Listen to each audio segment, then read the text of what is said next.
نضيء بنورنا الدنيا وننشر في الفضاء أملا ونعلي عزم همتنا فمن طلب العلا وصل. وقال تبارك وتعالى یا قوم ان قوم اتخذوا هذا القرآن مهجورا. برادران اسلام، سب سے پہلے ہم رب ذوالجلال کا شکر ادا کرتے ہیں کہ اس رب کریم نے اپنے فضل خاص سے ہم سب کو سب سے بڑی نعمت ایمان اور اسلام سے سرفراز فرمایا. اس لیے کہ ایمان اور اسلام ایسی نعمت ہے کہ یہی نعمت انسان کو حقیقی معنی میں انسان بنانے میں مدد دیتی ہے. اگر دنیا میں ایمان اور اسلام نہ ہوتا اور حضرات انبیاء کرام علیہم السلام کو رب ذوالجلال مبعوث نہ کرتا تو یہ دنیا ہر قسم کے آداب، ہر قسم کے حقوق اور ہر قسم کے اخلاق فاضلہ سے عاری اور خالی ہوتی. یہ دنیا میں جو بھی کچھ خیر ہمیں نظر آ رہی ہے، یہ سارے کے سارے خیر صرف اور صرف حضرات انبیاء کرام علیہم السلام اور ان پر نازل ہونے والی وحی کی برکت ہے.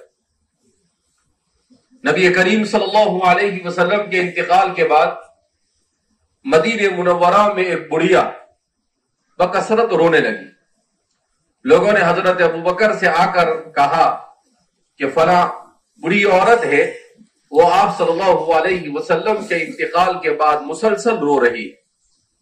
تو حضرت ابوبکر ان کے پاس پہنچے، حضرت عمر بھی ساتھ میں تھے. آپ نے پوچھا کہ آپ کیوں اتنا زیادہ غم میں مبتلا ہو؟ تو وہ رونے لگی اور کہنے لگی کہ رسول اللہ صلی اللہ علیہ وسلم جب تک کہ اس دنیا میں حیات تھے، حضرت جبریل آپ پر وحی لے کر نازل ہوتے تھے، اور جب جبریل وحی لے کر آتے تھے تو بے شمار برکتیں زمین پر نازل ہوتی تھی، مگر رسول اللہ صلی اللہ علیہ وسلم کے اس دنیا سے پردہ فرما جانے کے بعد اب وحی کا سلسلہ بند ہو گیا، اور جب وحی کا سلسلہ بند ہو گیا تو جبریل کے ساتھ دنیا پر آنے والی رحمتیں اور برکتیں بھی بند ہو گئی. تو جن لوگوں نے رسول اللہ صلی اللہ علیہ وسلم کے دور مسعود کو پایا، وہ اسے محسوس کرتے تھے کہ اللہ کے رسول صلی اللہ علیہ وسلم پر نازل ہونے والی وحی کتنی برکتوں کے ساتھ. اسی لیے نبی کریم صلی اللہ علیہ وسلم نے ارشاد فرمایا خیر القرون قرنی، کہ سب سے بہترین زمانہ وہ ہے جس میں میں ہوں، یعنی آپ صلی اللہ علیہ وسلم کا وجود اور آپ کا زمانہ انسانی تاریخ کا سب سے بہترین زمانہ. نہ تو آپ سے پہلے دنیا نے کبھی ایسا زمانہ دیکھا اور نہ آپ کے بعد دنیا ایسا زمانہ دیکھ سکتی ہے. ایک ایسا زمانہ جس زمانے میں 1,00,000 سے زیادہ ایسے نفوس موجود تھے جن کو دنیا کے بہترین انسان کہے جا سکتے ہیں. 1,00,000 انسانوں کی ایسے نفوس کی تعداد جن کے بارے میں حضرت عبداللہ بن مسعود فرماتے ہیں ابرہم قلوبا، کہ وہ اپنے دل سے بالکل صاف ستھرے دل کے مالک تھے. واحسنہم اخلاقا، بہترین اخلاق کے مالک تھے. وہ اقلہم تکلفا، ان کی طبیعتوں میں بہت تکلف نہیں تھا، سادگی کے ساتھ زندگی گزارنے والے تھے.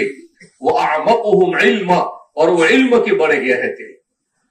تو جتنی بھی اچھی صفات انسانوں میں ہو سکتی ہے وہ تمام کے تمام عمدہ صفات کے حاملین سب سے پہلے حضرات انبیاء، اور انبیاء کے بعد وہ اوصاف سب سے وافر مقدار میں اگر کسی جماعت میں پائے جاتے ہیں تو وہ کون سی جماعت ہے؟ وہ جماعت صحابہ ہے. وہ کون سی جماعت ہے؟ جماعت صحابہ، جنہوں نے قرآن کو رسول اللہ صلی اللہ علیہ وسلم کی زبان اقدس سے خود سنا، اور سننے کے بعد الا فلیبلغ الشاہد الغائب، آج تک کہ جو بھی ہم تک اسلام پہنچا ہے وہ کس کی برکت سے پہنچا ہے؟ حضرات صحابہ کی برکت سے. اسی لیے ہمارے علماء نے 3 عجیب جملے بیان کیے ہیں. ہمارے علماء لکھتے ہیں الانبیاء معصومون والصحابۃ محفوظون والائمۃ مأجورون. کیا مطلب اس کا؟ کہ تمام کے تمام انبیاء کرام علیہ الصلوۃ والسلام یہ گناہوں سے معصوم ہے. نبی سے نہ تو کوئی چھوٹا گناہ سرزد ہوتا ہے نہ کوئی بڑا گناہ سرزد ہوتا ہے. تو انبیاء گناہوں سے معصوم ہے. اللہ ان کو ظاہری اور باطینی ہر قسم کے عیب سے پاک رکھتا ہے. کیوں؟ اس لیے کہ انہیں اپنی امت میں لوگوں کو اللہ کی طرف بلانا ہوتا ہے.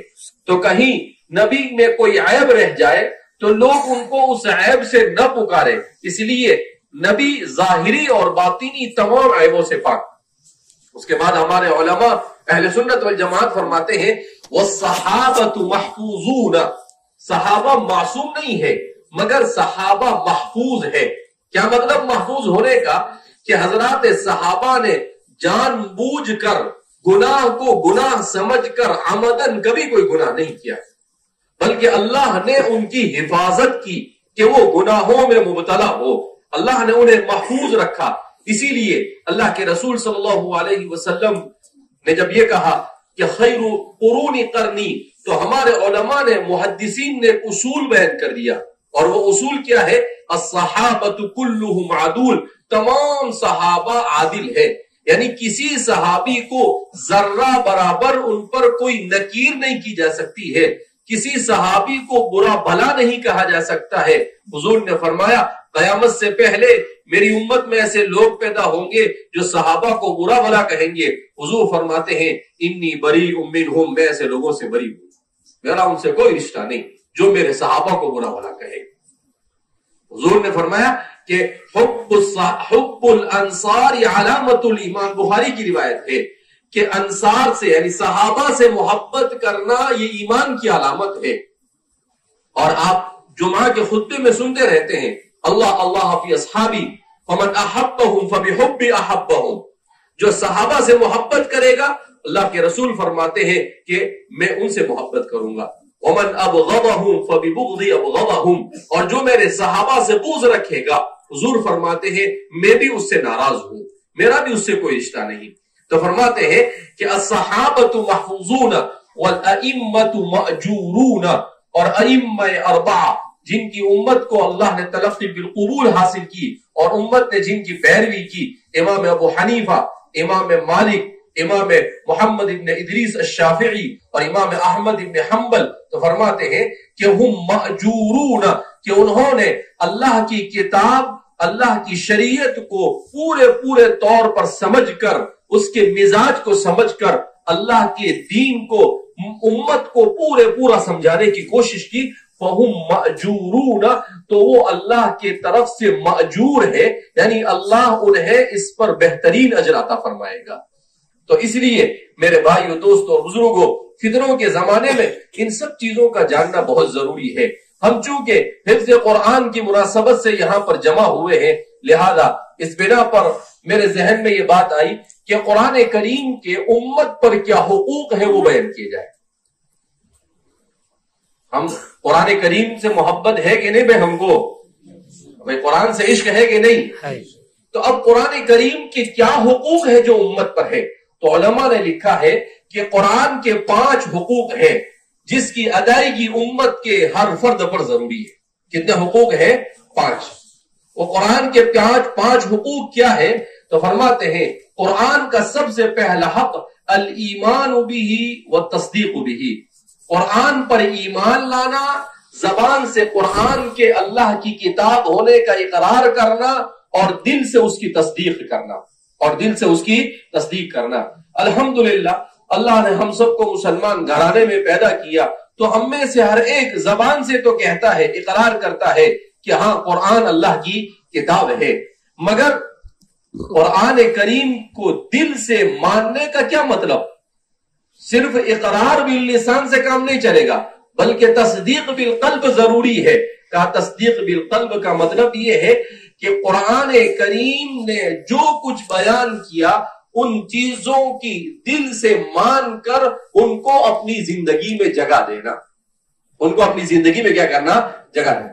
اقرار باللسان تو ہے، زبان سے تو ہم قرآن کو کہتے ہیں کہ اللہ کی کتاب ہے، مگر عملی زندگی میں قرآن ہمارے یہاں پر جیسا ہونا چاہیے ویسا نہیں ہے. اسی طریقے سے قرآن کریم کا دوسرا حق فرماتے ہیں کہ قرآن کریم کا دوسرا حق کیا ہے؟ کہا اس کی تلاوت کرنا. کیا کرنا؟ قرآن کریم کی تلاوت کرنا. یہ قرآن کریم کا دوسرا حق ہے. نبی کریم صلی اللہ علیہ وسلم نے حضرات صحابہ کرام رضوان اللہ تعالیٰ عنہم اجمعین کو بارہا قرآن کریم کی تلاوت پر آمادہ کیا. قرآن کریم نے خود اپنے بارے میں کہا اتل ما اوحی الیک من الکتاب، اے محمد عربی صلی اللہ علیہ وسلم جس کتاب کو آپ پر نازل کیا آپ اس کی تلاوت کیجیے. کس کو حکم دیا جا رہا ہے؟ اللہ کے رسول صلی اللہ علیہ وسلم جن پر کتاب کا نزول ہوا ان کو. تو میں اور آپ تو زیادہ حقدار ہیں اس کے کہ ہم قرآن کریم کی کیا کریں؟ تلاوت کریں. تو فرماتے ہیں کہ قرآن کریم کی تلاوت کرنا، آج امت کا حال یہ ہے کہ امت کا 99% طبقہ قرآن نہیں پڑھتا ہے. قرآن پڑھتا ہے؟ نہیں پڑھتا. قرآن ہمیں گھنٹوں ملتے ہیں موبائل میں اپنا وقت ضائع کرنے کے لیے، گپ شپ کرنے کے لیے، مگر قرآن پڑھنے کی توفیق ہمیں نہیں ہوتی ہے. ہم میچ کے بارے میں 1 گھنٹہ بیٹھ کر بات کریں گے، ہم سیاست پر 4 گھنٹے بیٹھ کر بات کریں گے، ہم اس کی غیبت 6 گھنٹے تک کرتے رہیں گے، مگر قرآن کریم پڑھنے کی توفیق نہیں ہوتی ہے. کیوں؟ اس لیے کہ جب انسان گناہوں والی زندگی گزارتا ہے تو اللہ اپنی کتاب کی توفیق سے محروم کر دیتا ہے. عبد الرحمن الجوزی فرماتے ہیں کہ دنیا میں انسان کو سب سے بڑی سزا یہ کہ اللہ اس کو اپنے ذکر سے، اپنی کتاب کی تلاوت سے اور اپنی شریعت پر عمل کرنے سے دور کر دے. کہا یہ سزا ہے. کس کی سزا ہے؟ گناہوں کی سزا. جب زندگی گناہوں سے بھر جاتی ہے تو قرآن کی تلاوت میں اسے لذت محسوس نہیں ہوتی ہے، اس پر قرآن کریم بوجھ محسوس ہوتا ہے. اس پر نماز پڑھنا وَإِنَّهَا لَكَبِيرَةٌ إِلَّا عَلَى الْخَاشِعِينَ، اس کو قرآن بیان کرتا ہے کہ نماز بوجھل ہوتی ہے ہاں مگر ان لوگوں کے لیے جن کے دل میں واقعتاً اللہ کا خوف ہو. تو یہ عبادت بوجھل کب ہوتی ہے؟ جب زندگی گناہوں سے بھری ہوتی ہے، ہماری آنکھوں کی حفاظت نہیں، ہمارے کانوں کی حفاظت نہیں. آج ہمارا نوجوان موبائل لگتا ہے اور اس کے ساتھ اپنے کان میں بلوٹوتھ یا وہ ایئر فون ڈال دیتا ہے اور گانے سنتا رہتا ہے. کیسے اللہ کی رحمت ہمارے معاشرے پر نازل ہوگی؟ قرآن کریم کی تلاوت یہ اس کا حق ہے.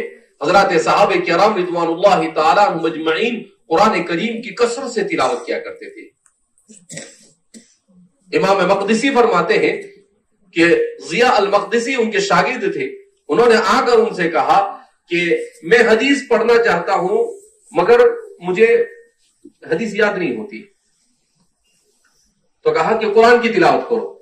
تو ضیاء المقدسی کہتے ہیں استاد نے جب مجھے کہا کہ قرآن کی تلاوت کرو تو میں نے قرآن پڑھنا شروع کیا. کہا جس دن میں قرآن کی تلاوت کرتا تھا اس دن مجھے خوب اچھے سے حدیث یاد ہوتی تھی، اور جس دن قرآن کی تلاوت نہیں کرتا تھا اس دن مجھے یاد نہیں ہوتا تھا.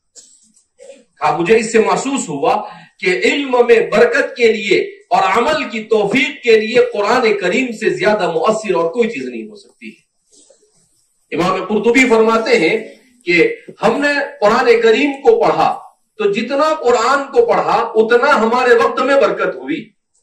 تو کہا کہ پہلے 1 پارہ پڑھنا شروع کیا تو دیکھا وقت میں برکت ہو رہی، 2 پارے، یہاں تک کہ روزانہ 10 پارے پڑھنا شروع کیا. تب جا کر ایسا لگا کہ ہاں اب اللہ کی کتاب کی کیا ہوئی؟ تلاوت ہوئی. تو حضرات صحابہ کا معمول تھا کہ صحابہ میں بڑی جماعت وہ ہوتی تھی جو قرآن کریم کو 7 دن میں ختم کرتی تھی. قرآن کے بارے میں آپ کو معلوم ہوگا کہ قرآن کے اندر 7 منزلیں. کتنی منزلیں ہیں؟ 7. تو 7 منزلیں کیا ہے؟ حضرات صحابہ کا معمول تھا کہ کوئی ہفتہ قرآن کی تلاوت سے خالی نہیں جانا چاہیے. کیا مطلب 2-4 آیت پڑھنا؟ نہیں، 1 ہفتے میں کم از کم قرآن پورا ہو جانا چاہیے. 1 ہفتے میں کم از کم قرآن کیا ہو جانا چاہیے؟ پورا ہو جانا چاہیے. حضرت عثمان بن عفان کے بارے میں آتا ہے روزانہ رات میں 1 قرآن پورا کرتے تھے. عشاء کی نماز کے بعد قرآن کی تلاوت شروع کرتے تھے اور فجر کی اذان ہونے سے پہلے الناس پر ان کا قرآن ختم ہوتا تھا. اور وہ بھی بیٹھ کر نہیں، نماز میں قرآن پڑھتے تھے.